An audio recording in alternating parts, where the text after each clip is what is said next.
अंश बात न माने तो अगर अभी ये आर्थिक आपने तूफान नतीजे आने भी देखे हैं वाला है, चुनावों इसके के, लिए तो पहले उससे ही भी कर देता है। संकेत प्रधानमंत्री दे चुके हैं कि आपदा का दशक है, ये तो प्रधानमंत्री कह चुके हैं। राहुल गांधी क्या नई बात कह रहे हैं? देखिए पूजा जी, सच्चाई क्या है कि राहुल गांधी जी जब जब जो है भविष्यवाणी करते हैं, जो जो बातें कहते हैं, वो बातों में जो है सच ही होती है।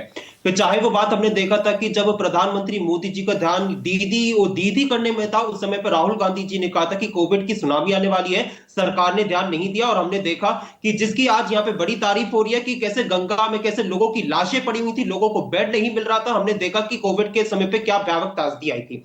राहुल गांधी जी ने कहा कि जीएसटी जो है सरकार का सबसे बड़ा जो है खराब कदम है। और हमने देखा कि 8 साल तक आपने जनता से लूटने के बाद आपने कहा कि घटी जीएसटी, बड़ा मुनाफा जो है, मोदी जी ने जीएसटी घटा के लोगों के लिए कैसे जो अच्छा काम किया है। हमने देखा कि राहुल गांधी जी ने कहा था कि मोदी जी जो है ट्रंप के सामने सरेंडर करेंगे। और फिर उसके बाद हमने देखा कि कैसे ट्रंप की तरफ से घोषणा की जाती है कि भारत और यूएस के बीच में ट्रेड डील हो जाता है। हमने देखा था कि जब ये पूरा संकट आया था, वेस्ट एशिया कॉन्फ्लिक्ट, उस टाइम पे राहुल गांधी जी ने कहा था कि कैसे जो है हमारे सामने आर्थिक सुनामी आने वाली है। और आज हमने देखा कि वही बात मोदी जी फिर से कह रहे हैं। राहुल गांधी जी ने मार्च में कह दिया था, जब सत्र चल रहा था सदन का, कि कैसे जो आर्थिक सुनामी आने वाली है, मोदी जी को प्रिपेयर होने की जरूरत है, हमारे टाइम पे जो है पेट्रोल डीजल सबकी जो है प्रॉब्लम आएगी। वही बात आज हम देख रहे हैं। तो राहुल गांधी जी ने मार्च में ही कह दिया था। अब आ जाते हैं आर्थिक बात पे। जो राहुल गांधी जी ने कहा कि सरकार ने आर्थिक जो पूरा है इस देश का खराब कर दिया है। एफडीआई आज नेगेटिव है। मैन्युफैक्चरिंग सेक्टर आपने 17% से घटा के 13% कर दिया। पिछले 5 साल में 6 लाख से ज्यादा एमएसएमई जो है वो बंद हुए भारत में।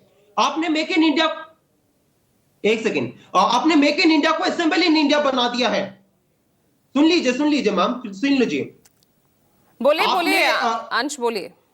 हाँ, आपने मेक इन इंडिया को असेंबल इन इंडिया बना दिया है। आज जो है महिलाएं, आप 2024 के चुनाव में कहते थे कि महिलाएं जो है कांग्रेस आएगी तो आपका मंगलसूत्र ले जाएगी। लेकिन सरकार का नीति आयोग का यह आंकड़ा कहता है कि पिछले 2020 से लेकर 2025 तक महिलाओं ने अपना सोना गिरवी रख के जो है लोन लेने का काम, बैंक से काम किया। और हर साल 22% ये जो है आंकड़ा रहा है कि सोना गिरवी रख के महिलाओं ने लोन लिया है। आपने महिलाओं को सोने लेने लायक बनाया नहीं, और आप यहां से कह रहे कि आप सोना ही मत खरीदिए। आज एशिया में हमारी करेंसी जो है वो वर्स्ट परफॉर्मिंग करेंसी है। आईएमएफ का यह आंकड़ा कहता है कि हमारी जो जीडीपी की जो मेजरिंग की इंडिकेटर्स है वो सी कैटेगरी में उसने बताया है। तो आपने कौन सी इकोनॉमी में अपने यहाँ पे विकास करने का बात किया है? आपसे हम पूछेंगे, सारे आंकड़े मैंने अरे बताए, सारे लेकिन सरकारी लेकिन हैं, आईएमएफ के लेकिन आंकड़े हैं। इन हालात, ये तो वैश्विक संकट है ना, इनसे तो सभी देश जूझ रहे हैं, पूरी दुनिया जूझ रही है। तो भारत कैसे अछूता रह सकता है अंश?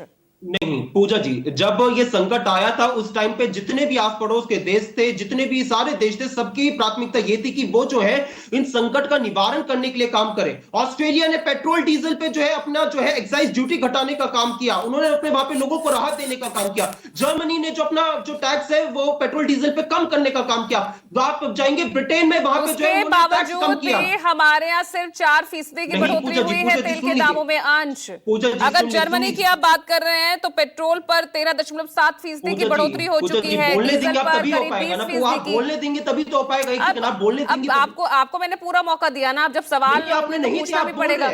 एक सेकंड, आप जो है इन सारे देशों ने वहां पे अपना बहुत प्रायोरिटीज उनकी ये थी कि उसका संकट का निवारण करें। हमारे देश के प्रधानमंत्री की क्या निवारण हुआ? वहां तेल के दाम आप देखिए ना, यूएसए में 44.5 पेट्रोल के दाम बढ़े हैं, 48% डीजल के दाम बढ़े हैं, यूके में 19% बढ़े हैं, यहाँ तो फिर भी 4% ही बढ़े अभी। मैं कह रहा हूं ये संकट इस देश में आता ही नहीं। अगर आपको जो है अमेरिका के सामने रशियन तेल की जो आपको जो मांग बढ़ानी पड़ेगी कि हमें रशिया से तेल लेने दे दो, उसके लिए मोदी जी अगर नतमस्तक ट्रंप के सामने नहीं होते तो ये संकट आता नहीं। आपने ही कहा था ना जब ये चुनौती आई थी कि हमने बहुत सारे ऑल्टरनेटिव देख लिया, हमने ऑस्ट्रेलिया से ऑल्टरनेटिव ले लिया, हमने वहां से ऑल्टरनेटिव ले लिया है। 43 देशों से, पहले 27 देशों से आयात होता था, अब 43 देशों से। हाँ, वही तो मैं कह रहा हूँ, स्टेट ऑफ हॉर्मुज में अनुमति मिल गई है, ईरान ने हमें अनुमति दे दी स्टेट ऑफ हॉर्मुज से। तो ये संकट आ क्यों रहा है? आपने तो नितिन गडकरी ने क्या कहा था कि भैया मैं जो है पेट्रोल डीजल का दाम सस्ता होगा क्योंकि मेरा बेटा इथेनॉल का जो प्रोडक्शन करता है, 20% इथेनॉल 80% पेट्रोल होगा, तो पेट्रोल डीजल के दाम में कमी होगी। तो ये संकट तो आता ही नहीं।